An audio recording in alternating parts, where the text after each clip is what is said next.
Hey guys, welcome back to my channel, The ENT Resident. Today I'll be discussing a short topic, and our topic name is Post Tonsillectomy Hemorrhage. We have three types of hemorrhage over here: primary hemorrhage, reactionary hemorrhage, and secondary hemorrhage. And this is very important as a short note in your theory exams, as well as a very common Viva question if you get a long case of tonsillitis. You can also now purchase my notes. I have added links in the description. Okay, so let's get started. So, as I mentioned, post tonsillectomy hemorrhage can be of three types: primary, reactionary, and secondary. And this division is done on the basis of the time period at which it happens. So, first, let's talk about primary hemorrhage. Now, primary hemorrhage is the hemorrhage that occurs at the time of the operation. Now, during any operation, blood loss is a very normal thing. But in a case of tonsillectomy, we need to know how much blood loss is normal and beyond which it becomes a complication, or it becomes, in this case, it comes to be known as primary hemorrhage. So a normal amount of blood loss is about 50 to 70 ml in a case of tonsillectomy. Anything more than this classifies as a complication over here. And it's also important to know that primary hemorrhage occurs more commonly if you have performed a hot tonsillectomy. Now, I have a separate video where I have discussed what is a hot tonsillectomy and what is interval tonsillectomy. You can check it out over there. But basically, in hot tonsillectomy, we perform tonsillectomy in a very acute case of infection. So, because tonsils are inflamed at that point, if you perform a surgery during that time, the chances of bleeding are more common over here. So, primary hemorrhage is very common if you are performing hot tonsillectomy. Now, coming to cause of primary hemorrhage. What is the most common cause of primary hemorrhage? That is improper ligation or cauterization of vessels. Other than that, it could also be because of slippage of a ligature that you have applied, or injury to tonsillar branch of facial artery, or any other nearby vessels. Now, how will we manage primary hemorrhage? Because this is happening during the time of OT, our management will actually differ from that of reactionary as well as secondary hemorrhage. So, first of all, here we'll first try to pack the tonsillar fossa and apply pressure over it and try to stop the bleeding. If it does not respond to that, we can try to we can try electrocautery to cauterize the bleeding points. We can, if we are able to identify a bleeding point, in that case we can perform a ligation of the bleeder. We can even use some topical hemostatic agents like, for example, adrenaline. And if all of these above measures fail, in that case, we have to perform a pillar to pillar suturing, where we suture the anterior and the posterior pillars. And even if that fails, our last ditch measure would be to perform an external carotid artery ligation. So, this is about primary hemorrhage, which occurs during the time of operation.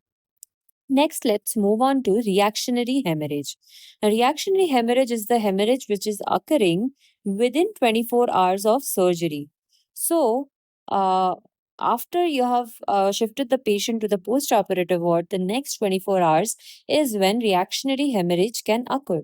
And even within this time period, the most common time during which it actually happens is 6 to 8 hours. So, this is a very crucial period when you need to observe the patient very carefully.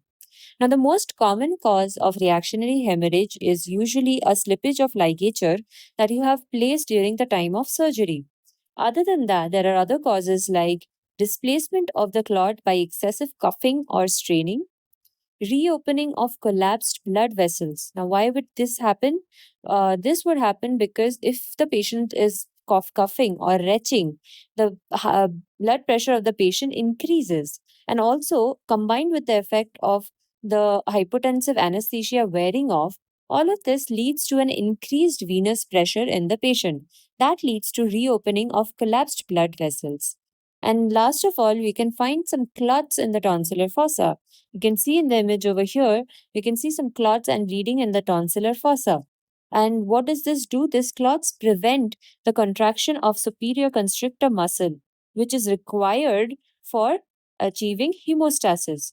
So these are all the causes of reactionary hemorrhage. Now, as a resident doctor who you would be doing your post-op rounds after surgery in the evening, and there are certain signs that you should be aware of to look for in a post-tonsillectomy case. Now, what are the signs that you should be aware about? Let's remember 3H over here: hypotensive, hypovolemic, and hypoxic. So, this is very important. Usually, a case of reactionary hemorrhage will have these features. So, the patient will have cold extremities, tachycardia, low blood pressure, which is hypotensive, low volume pulse, which is hypovolemic, and hypoxic as well. Patient will be seen to be vomiting blood. And a very curious thing that you can check in patient is that they'll be repeatedly swallowing. Usually, tonsillectomy patients are more in the pediatric age group and they are not aware themselves of the problem that they are facing. So, in these patients, it is very important for you to pick up on the cues that you can see when you observe the patient. So, repeated swallowing is a feature that you need to remember here. And when you examine the patient, you'll be seeing that the tongue is coated with blood. There can be blood clot in the tonsillar fossa with active bleeding, rattling noise during breathing, and a typical feature is a pale child in a state of shock and sweating over forehead. So, as a resident doctor in your post op rounds, these are all certain signs that you have to look out for in a post tonsillectomy case. Now that you have identified a case of reactionary hemorrhage, how will you treat the patient? So, first of all, we'll see whether the patient is fully conscious or not. So, if the patient is fully conscious, in that case, make the patient sit upright and encourage them to spit out all the blood so as to keep the airway clear. But if the patient is semi conscious or unconscious, in that case, they are not going to be able to spit out the blood. So, in that case, you place the patient in recovery position with head of the bed down to keep the airway clear, and you should be performing regular suction of the oral cavity to clear it off. Next, we'll try to rehydrate the patient with crystalloids through a wide bore cannula. And once you have hydrated the patient sufficiently, shift the patient to the OT without any pre-medication, intubate the patient, and then you properly suction the oropharynx, and the bleeding is controlled by removing any blood clot that you see in the tonsillar fossa, followed by which you perform ligating or cauterizing of the bleeding vessel. Now, after doing all of this, if the bleeding is still not controlled, in that case, you have to perform a suturing of the anterior and posterior pillar after you place gel foam in the tonsillar fossa. This is known as pillar to pillar suturing. Even if this method fails and bleeding is still not controlled, in that case, again, we'll end up in a last stage measure, which is ligation of external carotid artery in the neck. Now, a very important question you may be asked here is, we have two arteries, external carotid and internal carotid artery in the neck. Now, how would you identify which one is external carotid artery? So, by mistake, if you identify the wrong artery, if you end up ligating the internal carotid artery, that would just be disastrous. Your patient will not survive. So, how do we identify external carotid artery in the neck? Your answer should be over here that external carotid artery gives off a branch in the neck as it and then it ascends upwards. But internal carotid artery itself does not have any branch in the neck.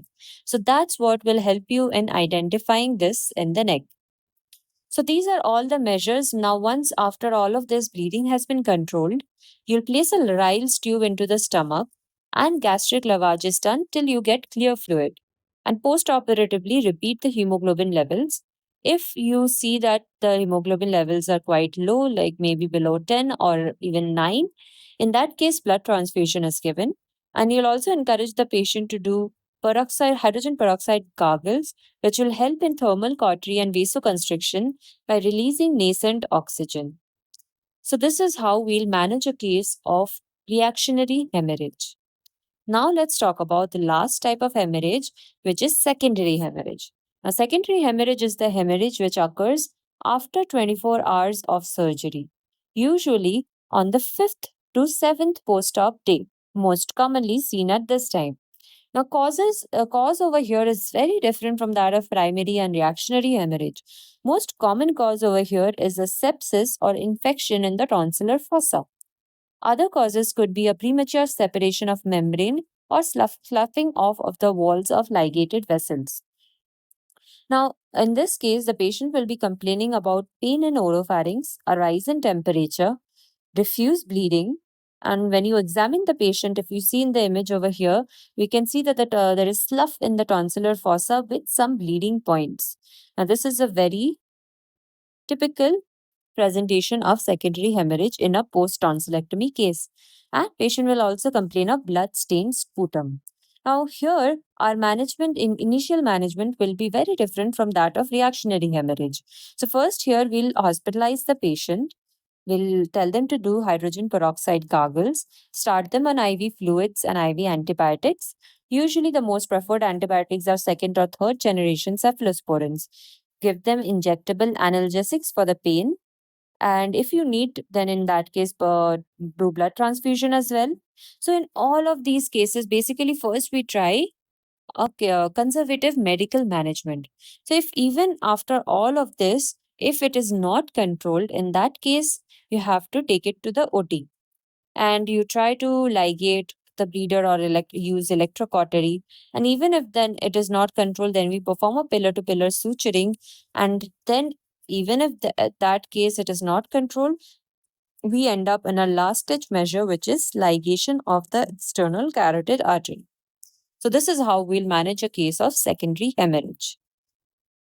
If you have any further questions on post tonsillectomy hemorrhage or any other questions or any topics you would like to request, please note them down in the comment section and I'll get back to you. Thank you.